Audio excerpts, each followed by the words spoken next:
Hi, I'm Roger Follebout. Welcome to LifeWorks PRMC. Heart disease, did you know it's the #1 killer of American men and women each and every year?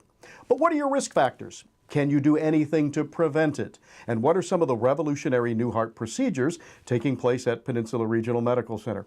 Thrilled to have on the program with us tonight interventional cardiologist Dr. Steve Hearne, who is also the co-medical director of our Guerreri Heart and Vascular Institute at PRMC. Dr. Hearne, welcome back. Thank you for having me. Good to have you here. As you know, we get this show rolling every time by having our guests speak about themselves. So tell our guests a little bit about the Steve Hearne story. So I'm a native from Salisbury. I grew up here, born and raised, went to Parkside High School and did my college and medical school training, University of Maryland, College Park, then up to Baltimore. Did my internal medicine training in Baltimore. My cardiology training was at Duke down in Durham, North Carolina, and then in 1996, after all that was done, I moved back here about a little over 20 years ago now, and been practicing interventional cardiology since that time. I think I've been the director of the Heart and Vascular Institute for the last 2 to 3 years. Lost track of time, but somewhere in that time frame. So, Dr. Hearne, when does a young man realize that he wants to go into the field of medicine? Well, I think it's probably different for everybody. And myself, it was my senior year of high school. I took an AP biology course with a teacher at Wycomico High School, Carl Dragwa, who talked me into going into medicine. At the time, I was enrolled in the engineering school at University of Maryland. I'd already gotten in. I was going to be an engineer, so I said, well, I'll try the engineering. I went to College Park, 1 semester of engineering. I said, this isn't for me, and I changed my major over to chemistry with the plans on going to medical school, and that's how it happened. I just found biology, life science, just way more interesting than engineering and the math, which I enjoy, but not nearly to the degree of biology and life science. Sure. Coming out of med school, there are a number of different specialties you could have gotten into. So why interventional cardiology? What appealed to you there? So interventional cardiology it's kind of a cross between the general internal medicine, family medicine thing, and surgery. So you get to do things to patients. I enjoyed surgery, but it wasn't the lifestyle, and the whole thing wasn't for me. Internal medicine, I kind of like the thinking aspect, the intellectual aspect of it, and I also really had this need to sort of do something to people to make them better. So it's invasive to some degree. It's not cutting open like a thoracic surgeon would do, but you do caths. I put in stents. I do balloons and things like that, and it's kind of a mishmash of the two. So it's not just office work every day. There's a nice mix of office work, hospital work, kind of keeps things interesting. Yeah, and the beauty of that is we can do that right here in town at Peninsula Regional Medical Center at Guerreri. And we mentioned you're the medical director at Guerreri at the Heart and Vascular Institute. And what makes that program so unique? Well, it's very unique, and it's really a full-service program. Short of really heart transplant, we do everything else there. Valve surgery of any type, bypass surgery, balloon stents, rotational atherectomy. We started a transcatheter aortic valve replacement program about going on 2 years ago, year and a half ago. So it's a full service area right here in our community. I mean, to get some of these services, you need to go, Wilmington, Baltimore, DC, Norfolk, Centera. So it's for the patients who live around here. It's very convenient, very close. The physicians there are very well trained. I think they give excellent care. And I'd have no problem. Anyone of my relatives, in fact, my father had bypass there, over 10 years ago. So it's a very, I think, well-respected institution within the state. It's got a great reputation and does great work. Absolutely. We're going to talk a little bit about one of those new procedures that you're doing here in a couple of minutes, but I want to double back to what we said at the beginning of the program, and that's heart disease. #1 killer of American men and women each and every year. So what are some of the risk factors that both men, and I know they're different, that men and women should be looking for to be heart smart? So being a man is a little bit more risk factor than being a woman. I mean, women get heart disease, but typically 10 to 15 years later than men on average, but they get it. And as you said, it's the #1 killer in females by far. A lot of people think, oh, it's breast cancer. Sure. Breast cancer is a far, far distant, I think even third behind cerebrovascular disease and for stroke and cardiac disease. But besides those, and obviously you can't control whether you're a man or a woman. The control over one's hypertension, diabetes, hypercholesterolemia, smoking is a big one. Family history, another thing you can't control. If you've got a bad family history, your genes are what your genes are. Those are sort of the big risk factors out there. There's various other things you can measure, blood tests, other things you can say you're higher risk, lower risk. But in terms of the general ones that are easy to quantify on a first patient visit, when you see the patient, do you have this, this, and this? Those are really the ones most physicians use. I want you to touch on this if you can, too. Here on the Eastern Shore, it's a beautiful place to live. But let's be honest about it. The diet here on the Eastern Shore, not the greatest. Correct. And I still see, even with all the literature out there, and with even all of the tests that have been done, and I still see a lot of people smoking. Yes. Is that it's got to be troublesome for you as a cardiologist? Hard, and the price just goes up and up. I mean, I don't know how some people afford to keep smoking the way they're taxing it. I mean, when it's $6, $7, $8 a pack, and their medicine's $4 for a month. I mean, what you going to buy? I mean, sure. I have a lot of patients that come in, they're smoking a pack a day, and they say, I can't afford their pills. I say, well, that's $4 for a month. Give up one pack, and there's your medication. So it's frustrating. This area is a lot like North Carolina, where I worked. The Research Triangle. There's some very affluent folks there, but there's a lot of folks that just they're around here. We have a lot of farm agriculture, other people, and they grew up smoking. Their parents smoke. Everybody smokes. I mean, it's just a very difficult habit to kick. I mean, nicotine is more addictive than cocaine if you look at the studies. I mean, it's very tough to kick nicotine. I've had hundreds of patients that have had alcohol issues and smoking issues. Everybody said quitting the alcohol is a piece of cake compared to quitting the cigarettes. I mean, the cigarette companies knew what they were doing, dropping some nicotine in every one of those things to keep people hooked. Mm-hmm. So, what do you say to a patient who comes to you and says, Dr. Hearne, I really want to stop smoking, but I'm having a really tough time doing this? So there's a lot of things out there. I mean, and I start off by saying it's not a one size fits all. There's multiple things. I've had patients quit on multiple things. I've had patients get hypnotized.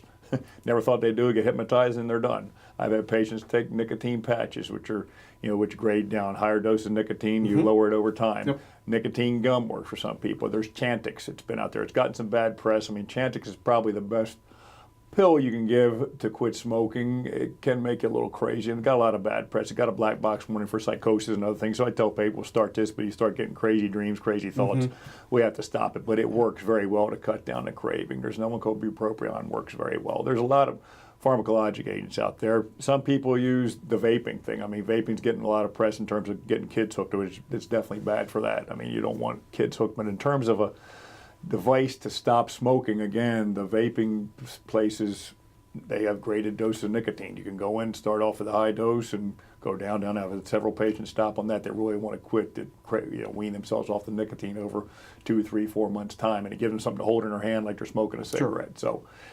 So there's no one size fits all. You can't have a patient walk through the room and say, that's going to work for you. The biggest thing is to want to do it. I mean, if you look at the success rate or the folks that have enough willpower to quit cold turkey, throw them in trash, and never pick them up. But that's very difficult for a lot of people.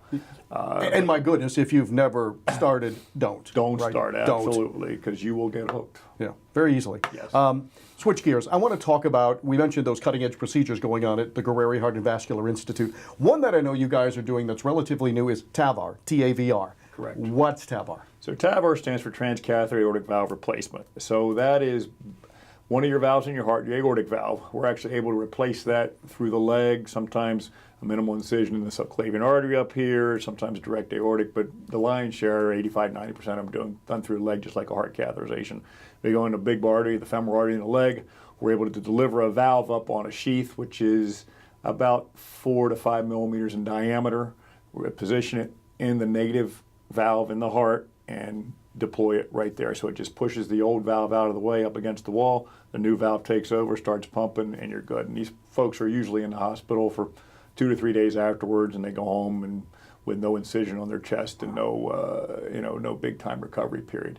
Right now, it's indicated for high-risk patients and what they call intermediate-risk patients. The high-risk patients are defined by the surgeons. I mean, I do all of the cases with the surgeons, but by CMS and Medicare guidelines, 2 surgeons have to say that their what they call their STS score, their risk is greater than 8%, or the mortality at 1 month they think will be 15% if they have the open procedure. So these are most of the folks. The average age of our center that's doing is probably about 83, and that's nationwide. These are not young people. A lot of them have prior bypass, bad lungs, other things that prohibit from having the procedure.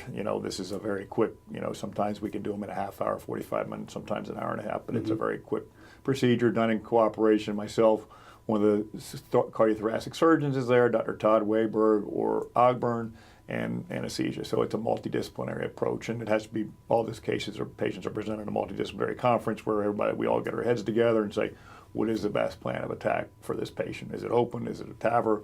Should they not have any surgery at all? I mean, there's some patients that it's futile in, so it's a very big multidisciplinary team approach. Seems pretty revolutionary, but as you said, there's a small target audience for this procedure. Will this redefine the way that we do heart care and valve care? It will. And cardiology in general, like the rest of medicine, is becoming less and less invasive. So we're doing mitral valve repairs this way. We're not doing a PRMC yet. There's newer valve replacements, mitral valves, the other valve is coming out. There's 3 or 4 other manufacturers are making aortic valves, which we're doing this way. Tricuspid valves, everything is being done less and less invasive. So, and the transcatheter valve arena, they're doing trials right now comparing open heart surgery to transcatheter surgery in the low-risk patients. These are the guys that could easily have surgery, the young, in their 60s, low 70s, no other comorbid illnesses, very healthy, could obviously go through an open procedure. They're getting randomized with the 2 different valves that are on the market now, either getting a TAVR or an open procedure, and we'll find out, where the chips fall. And it's going to fall in favor of, the outcome, I can tell you, most likely is going to be outcomes are the same, less invasive. When outcomes are the same, less invasive always wins. So, but we'll see. Sure. And I know this isn't in your world, but the cardiothoracic guys are using the robot more and more these days too. They absolutely are. In their realm, in their world, do you see robotics becoming the gold standard to some degree? And we'll be doing more and more hybrid things. The surgeons will be doing as much as we can through the leg. The surgeons will be more robotic, minimally invasive things through the sternal notch, through spreading a couple ribs on the side. There's a big move to try to get away from the open sternotomy, which everybody associates with open heart surgery. So all those things are certainly on the horizon.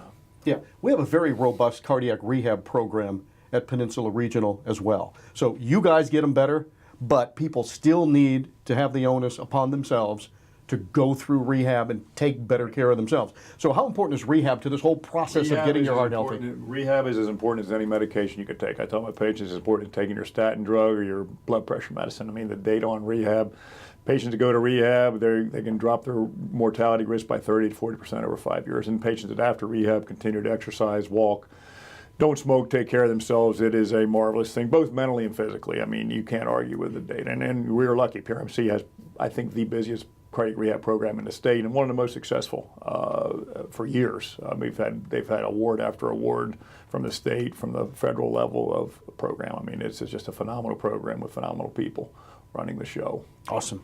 Final question, Dr. Hearne. Give you the crystal ball to look into. So 10 to 20 years down the road, we touched on this a little bit, but where is heart care going? What do you see us doing? So we're moving more and more towards prevention. Medicare, CMS is certainly finally figured out prevention, an ounce of prevention is worth a pound of cure. So the primary care, prevention, getting their cholesterol down, getting the smoking up, that's going to be a big, big push. And, physicians are going to be pushed more and more to do that by necessity. I mean, your reimbursement, your payment, everything's going to be tied to that. So that's going to be a real big push. And in terms of when they get the disease, everything's moving, as I said, less invasive.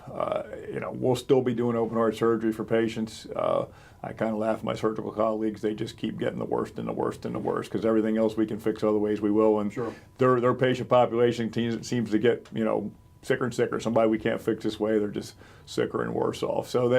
But there'll still always be a place, I think, in the certainly next 10 to 20 years for open surgery, but more and more will be minimally invasive for sure. Valve surgeries for sure, valve replacements, mitral aortic valves, all that will be way less invasive. Certainly the way of the future. Absolutely. No question about it. Dr. Hearne, thanks so much for being on the program today.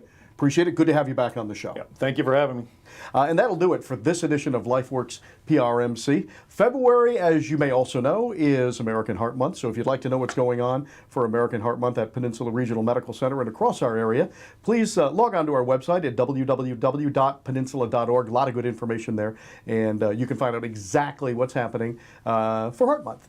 Also, we're always looking for great ideas for this program, too. And if you have them, I'd love to hear from you. You can always call me at my office at Peninsula Regional at 410-543-7142. That's the old-fashioned way. Or you can hit me up by email at roger.follebout@peninsula.org. So again, take good care of yourselves. Be heart smart, not only in the month of February, but the entire year. And until we see you again, thanks for tuning in.